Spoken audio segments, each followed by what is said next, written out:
L'agneau, c'est le témoin légal de Dieu qui nous a rachetés du séjour des morts. Jésus a accepté de garder pour l'éternité les marques sur son corps de son sacrifice parce qu'il nous a tellement aimés. Donc, c'est un témoin légal. Il y a une affaire de législation, il y a une affaire de justice là derrière. Hein. Il est le témoin légal de Dieu. Il nous a rachetés, le rachat du séjour des morts. C'est pour cela que nous lui apportons toute l'adoration dont il est digne, malgré la toute petite compréhension que nous en avons. Plus nous comprenons par la foi, souvenez-vous, hein, c'est par la foi que nous comprenons que les mondes ont été créés. C'est par la foi que nous comprenons que Jésus, il est l'agneau de Dieu immolé avant la fondation du monde. C'est par la foi que nous comprenons. Hein. Mettez votre cerveau là, je ne sais pas, mettez plutôt votre foi en action. Et la foi, elle vient parce que la parole de Dieu, elle nourrit notre foi et que notre foi, elle grandit et qu'elle se muscle et qu'elle devient forte. Voilà. Donc c'est pour cela que nous comprenons plus nous l'adorerons, plus nous l'aimerons, plus nous entrerons dans le mystère de l'agneau de Dieu. Parce que bien entendu que c'est un mystère. Et puis ce qui nous manque, en troisième partie, c'est la compréhension des souffrances de Christ. Entrons dans cette compréhension-là. Vous savez, si nous étions à la place des sacrificateurs, et nous pouvons l'imaginer au moins, et nous imaginons que nous avons péché, donc nous entrons dans ce tabernacle, et puis nous allons monter sur cet autel des holocaustes avec les prêtres qui sont là, et il va falloir prendre un couteau, et c'est celui qui a péché qui doit égorger l'agneau. Ce n'est pas le sacrificateur qui le fait. Lui, il recueille le sang. Mais celui qui a péché, il prend le couteau et il tue l'animal. Et il comprend la puissance du péché, quel qu'il soit, qui tue, quel que soit le péché. Donc, c'est Ézéchiel qui va nous dire, Ézéchiel chapitre 43, verset 10, toi, fils de l'homme, montre ce temple à la maison d'Israël et qu'ils en mesurent le plan et qu'ils rougissent de leurs iniquités. Voyez, il y a vraiment beaucoup de dimensions dans la parole de Dieu. Mais Dieu, il est enthousiasmé à l'idée qu'on lui construise une maison. Il cherche toujours quelqu'un qui lui bâtisse un lieu où il puisse demeurer pour toujours. Il n'est pas intéressé à trouver quelqu'un qui lui propose un modèle, parce que le modèle, il a déjà donné. C'est pas un modèle qu'il recherche, le Seigneur. Il est le modèle. Ce qu'il voudrait, c'est qu'on le devienne. Donc la sacrificature, elle fait partie d'un modèle pour bâtir quelque chose, si tu peux me remettre le visuel. Ouais, parce que c'est important de le voir écrit, cette sacrificature que nous sommes, cette idée de Dieu, ça nous vient de Dieu, souvenez-vous-en. Ne croyez pas autre chose que ce que dit la parole de Dieu. L'agneau, il est le témoin légal de Dieu qui nous a rachetés du séjour des morts. Et ce qui nous manque, c'est la compréhension des souffrances de Christ. Mais pas seulement, la sacrificature, elle fait partie d'un modèle pour bâtir quelque chose. Donc il y a quelque chose que Dieu bâtit en nous. Il forge sa maison, il nous forme, il forge sa gloire en nous au travers de ses révélations. Et puis, en dernier lieu, l'autel et les sacrificateurs sont là pour servir dans la maison que Dieu bâtit. Ça aussi, ça finit la boucle finalement. L'autel et les sacrificateurs, ils sont convoqués. Romains, chapitre 12, verset 1. Dans la Nouvelle Alliance, ça marche aussi. Offrez vos corps en sacrifice vivant, parce que c'est un culte raisonnable, c'est un culte logique. Pourquoi? Eh bien, parce que si nous sommes des sacrificateurs, nous offrons des sacrifices, ça c'est logique, et des sacrifices de louange, parce que bien entendu, c'est comme cela, en louant Dieu, que la présence vient et que nous sommes transformés par les révélations, par les connexions, par les relations, la relation que nous avons avec lui. Lisons Ézéchiel, chapitre 43, toujours, verset 11, la suite du verset que je venais de vous lire. S'ils rougissent de toute leur inconduite, fais-leur connaître la forme de cette maison, sa disposition, ses issues et ses entrées, tous ses desseins, toutes ses ordonnances, tous ses desseins et toutes ses lois, mets-en la description sous leurs yeux, ce que je suis en train de faire, afin qu'ils gardent tous ses desseins et toutes ses ordonnances et qu'ils s'y conforment dans l'exécution. Alors, je ne suis pas en train de vous dire qu'il faut revenir dans l'ancienne alliance et se remettre sous la loi. Non, mais je suis en train de vous dire que tout explique Christ et que l'Ancien Testament, c'est juste quelque chose qui nous emmène dans la révélation. Moi, lorsque je suis allée il y a plus d'une vingtaine d'années maintenant, ma première année où je suis allée en Israël, c'était en 2003, et que je rencontre mon ami Harry Cohen, qui est guide et qui nous a amenés pendant 20 ans et qui continuera de le faire dès qu'on pourra y retourner, dans les révélations de la parole de Dieu, je peux vous dire, lorsqu'il parlait, je voyais. Lorsqu'il parlait, je voyais. Et pourtant, ce n'est pas un juif messianique encore. Il est peut-être en train d'y arriver, mais c'est encore pas fait. Hein. Et chaque fois qu'il parlait, ça m'ouvrait une compréhension intérieure de révélation de qui était et de qui est et de qui sera toujours Jésus. Donc, oui, il y a quelque chose il est question de modèle, et ce modèle, il nous parle. Et quand Dieu nous donne un modèle, c'est pour que nous le gardions et que nous nous y conformions d'une certaine manière, mais par la révélation du Saint-Esprit et par la puissance du Saint-Esprit et par le fait que c'est Christ en nous. Maintenant, nous avons, nous avons ce Christ en nous qui est notre révélation. Donc Dieu montre à Ézéchiel la gloire de sa maison et il lui dit de prendre une image de ce qu'il a vu et il lui demande de la montrer au peuple d'Israël. Et s'ils se repentent parce qu'ils réalisent que ce qu'ils ont construit, ce n'est pas ce que Dieu désire, en tous les cas, c'est le premier pas. Mais la repentance, c'est pas seulement le fait de savoir que l'on a péché et que l'on doit nettoyer, s'aligner. C'est pas seulement ça, la repentance. Je crois qu'il faut comprendre que la repentance, c'est bien aussi au-delà de cela. Et il faut réaliser que nous avons perdu la gloire de Dieu. Nous n'avons pas seulement perdu Jésus, nous n'avons pas seulement perdu le royaume, nous avons perdu le roi, le royaume, lorsqu'il y a eu la chute et que Adam et Ève ont laissé leur autorité et tout ce que Dieu leur avait confié à l'ennemi, au diable. Ils ont tout perdu. Et ils ont perdu la chose la plus essentielle. Eh bien, nous réalisons aussi, lorsque nous arrivons dans cette vie naturelle, nous avons besoin de retrouver cette gloire, parce que nous l'avions perdue. Et le péché nous montre que nous avons perdu la gloire. C'est le fait de réaliser que nous avons perdu la gloire qui fait que finalement, nous avons perdu la cible que Dieu avait placée pour nous. On a perdu la cible. Et il y a une absence de la gloire de Dieu qui nous revêt à ce moment-là.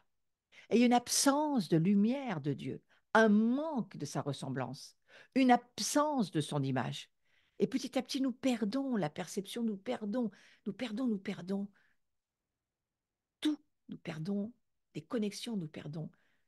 Et nous sommes très, très, très loin ensuite de cette gloire-là.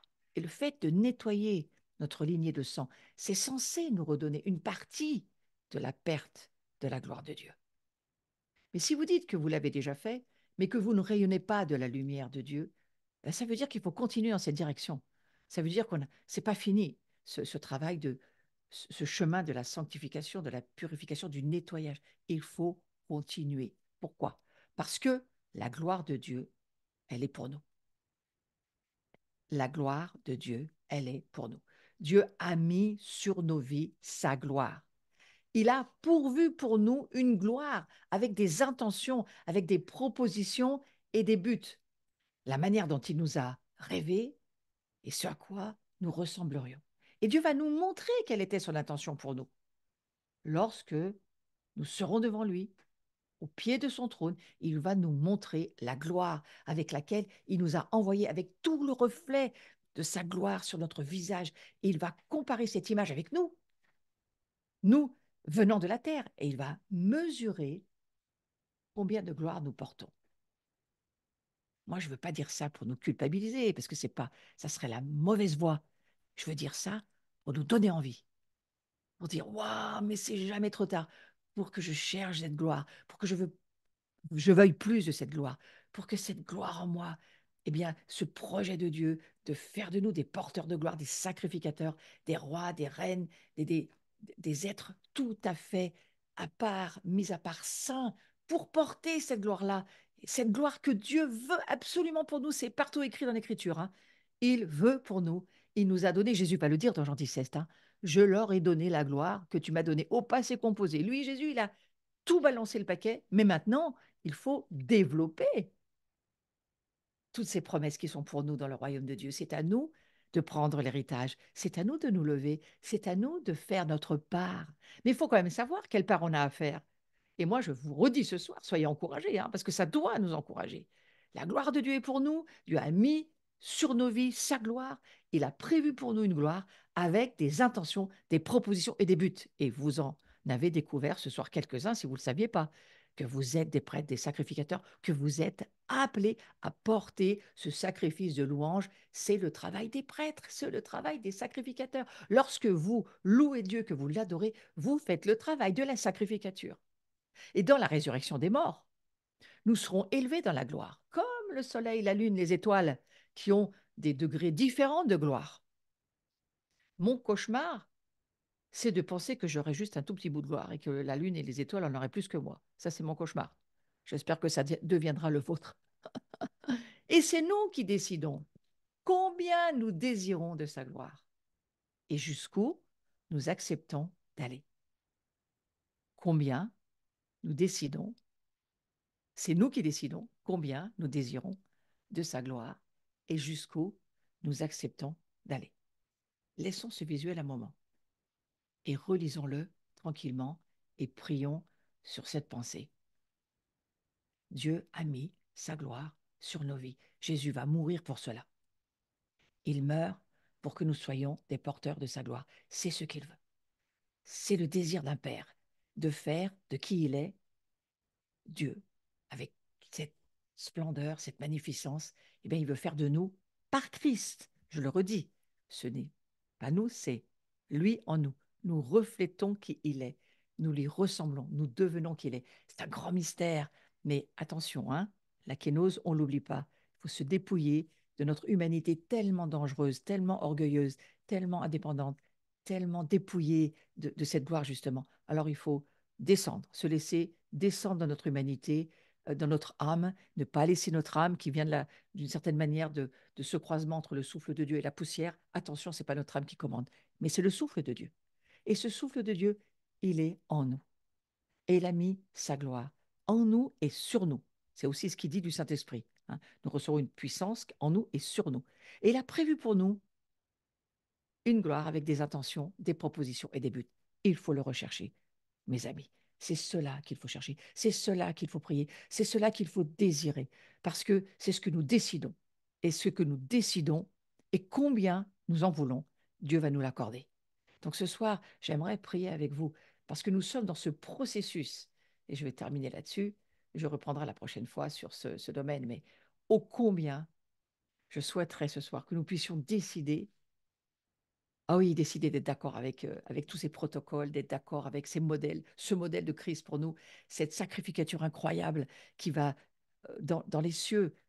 Lorsque nous siégeons avec Christ dans les cieux, nous sommes avec lui assis dans cette sacrificature qu'il nous donne, qu'il nous confie, il nous demande de le louer, de l'adorer, il nous demande d'élever son nom, il nous demande d'intensifier le feu pour qu'il puisse venir et transformer les choses, d'abord chez nous, puis ensuite chez les autres, et autour de nous et au milieu de nous. Donc, je prie, Seigneur, ce soir que nous puissions tous et toutes vraiment prendre cette décision, même si c'est dur de pardonner à une injustice, même si c'est difficile d'aimer quelqu'un, franchement, dans votre boulot, eh bien, faisons-le, aimons-le, offrons-nous, donnons-nous, parce qu'il y a des intentions et des buts de Dieu pour nous qui nous confient sa gloire.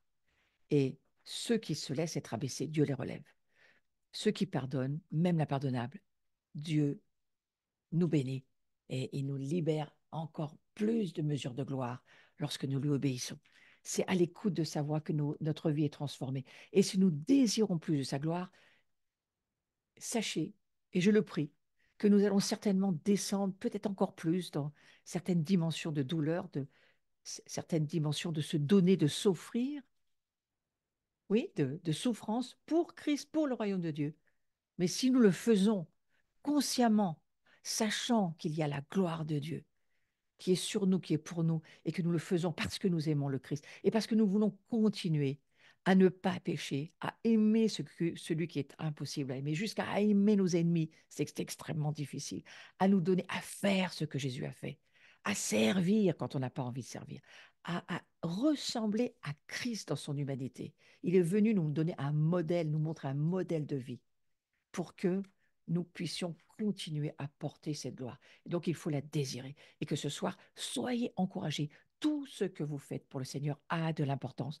Tout ce que vous lui offrez, il le voit. Et même si on ne vous remercie pas sur cette terre, même si personne ne le voit, mais ce que vous faites pour le Christ en voulant lui ressembler et en voulant être qui il est, a énormément de poids et amènera un poids de gloire sur votre vie.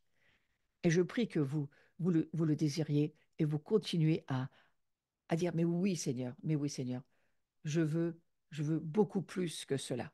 Donc, je veux encore marcher davantage sur le chemin du sacrificateur, du veilleur, du guetteur que tu fais de ma vie et aussi du sacrifice que je deviens lorsque je donne du temps pour prier, lorsque je donne du temps dans mes jeûnes, dans mon offrande de mon corps, de mon âme, de mon esprit, pour te servir et pour t'aimer, et pour prier tes prières, et pour faire ce que tu as envie que je fasse. Ma prière, c'est ça pour la plupart d'entre nous ce soir. Et soyez encouragés, parce que nous sommes alors en train de mûrir. Et c'est ce que Dieu surveille sur chacun et chacune d'entre nous, que nous puissions mûrir dans la gloire. Mes amis, mûrissons ensemble dans la gloire.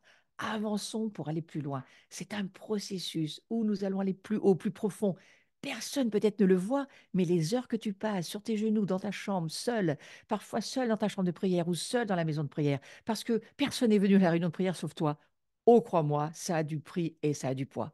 Alors soyez bénis, mes amis, et que ce soit la gloire de Dieu continue de vous poursuivre au nom de Jésus. Amen. À la semaine prochaine. Donc la semaine prochaine, nous serons le 28 mars et nous allons continuer sur cette nouvelle création que nous sommes et les attentes et on va dire les projets de Dieu pour nous sont juste merveilleux. Voilà. On se retrouve samedi pour toutes celles et ceux qui souhaitaient passer une journée, un enseignement le matin et l'après-midi avec du ministère sur le fin d'après-midi certainement. Après, je ne peux jamais vous dire quand est-ce que ça démarre chez moi, mais on va suivre l'esprit, hein. Et donc, c'est en présentiel ou sur Zoom et vous pouvez vous inscrire sur le site de l'Abri. Voilà, c'est samedi qui vient. Le 20 avril, je serai à Paris avec le collectif des femmes de Paris Tout est possible. Et puis, il y aura Hélène Gousbaï qui sera à la louange. Et moi, je serai l'intervenante pour la journée. Voilà, venez me rejoindre si vous êtes dans la région parisienne. Ça sera une belle, belle rencontre.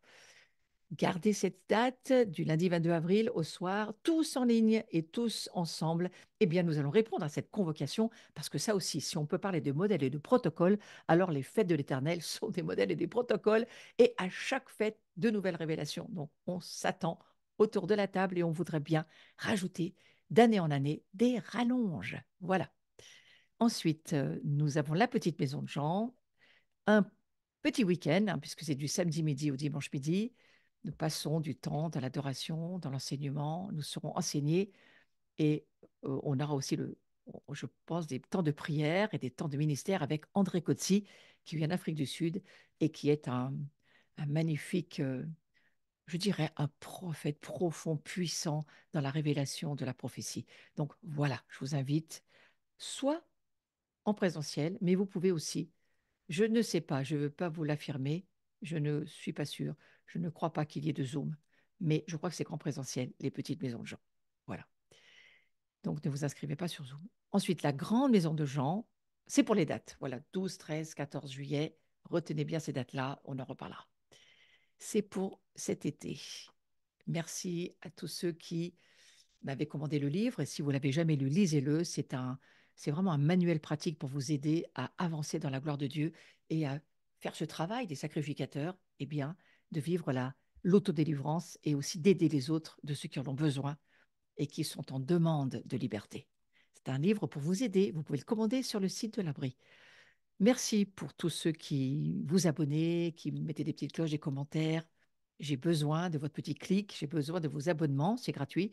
Et ma chaîne est gratuite et vous pouvez profiter de tous les enseignements que je donne d'ailleurs les jeudis et que vous retrouvez sur ma playlist dans Réveiller les guetteurs ou dans Une nouvelle identité.